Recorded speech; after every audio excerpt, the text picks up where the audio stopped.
جب پوچھا گیا حضور یہ قربانیاں کیا ہیں، فرمایا تمہارے باپ ابراہیم کی سنت ہے، اور فرمایا کہ ان کو خوش دلی سے اللہ کی راہ میں قربان کرو، قیامت کے دن یہ اپنے بالوں کے ساتھ، اپنے سینگوں کے ساتھ اور اپنے کھروں کے ساتھ آئیں گے۔ اور یہ بھی ارشاد فرمایا کہ کل پل صراط پر یہ سواریاں بن کے تمہیں پل صراط سے پار لگائیں گے۔ اور جب قربانی کے لیے کوئی شخص جانور خوش دلی کے ساتھ رضائے الہی کے حصول کے لیے ذبح کرتا ہے تو اس جانور کا خون زمین پر گرنے سے قبل یہ عمل قبول کر لیا جاتا ہے۔ اور یہ بات بھی ذہن میں رکھیے گا کہ ایام نہر یہ 3 دن جو خون بہانے کے ہیں، 10، 11 اور 12 تاریخ، ان ایام میں آپ جو بھی عمل کریں، نماز پڑھیں اور دیگر صالح اعمال کریں، بہت قابل قبول ہیں اور اللہ ان کو قدر کی نگاہ سے دیکھتا ہے۔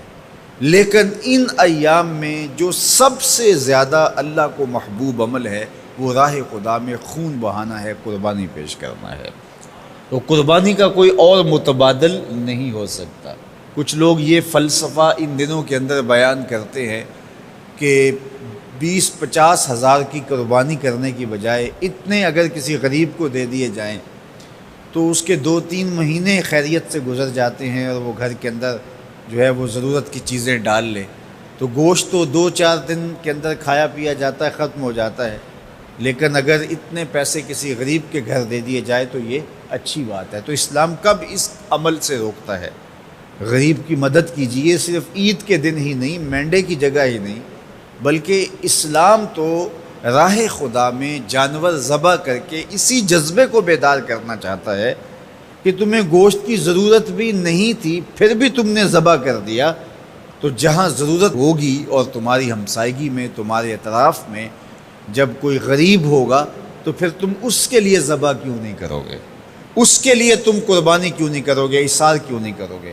یہاں تو پھر بھی ہم گوشت خود کھا لیتے ہیں یا غرباء میں بانٹ دیتے ہیں، لیکن منا کی وادی میں جہاں لاکھوں قربانیاں پیش کی جاتی ہیں وہاں تو جانور کاٹ کے اس کو ذبح کر کے بس چھوڑ دیا، اس کے گوشت سے غرض ہی نہیں ہوتی۔ زیادہ تر حجاج ایسے ہوتے ہیں جن کو یہ بتا دیا جاتا ہے کہ تمہاری قربانی کر دی گئی ہے، اور وہ فون کال کے انتظار میں یا حکومت وقت کی جانب سے دیے گئے وقت کے بعد حلق کروا دیتے ہیں۔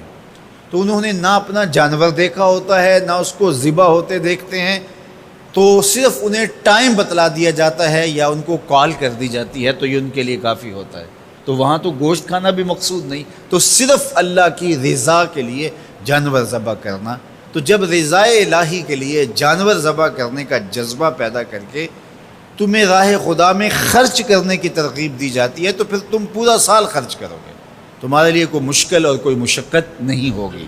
لیکن اگر تم جو ہے وہ اس جذبہ خیر سے نور حاصل نہیں کرو گے تو پھر تمہیں یہ دولت نصیب نہیں ہوگی۔ تو سب سے افضل عمل ان 3 ایام کے اندر جو بتایا گیا وہ یہی ہے کہ راہ خدا کے اندر خون بہانا ہے۔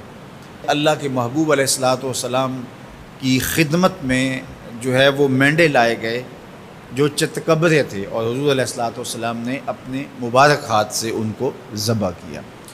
تو عید قرباں یہ ایثار کی عید ہے، یہ قربانی کی عید ہے، اور اسلام ہمیں قربانی سکھاتا ہے۔ اسلام لمحہ لمحہ قربانی ہے، ایک ایک ساعت اسلام قربانی کا نام ہے، اور ہمیں درس زندگی یہی دیا جاتا ہے کہ ہم قربانی سے اپنی زندگی کو عبادت کریں۔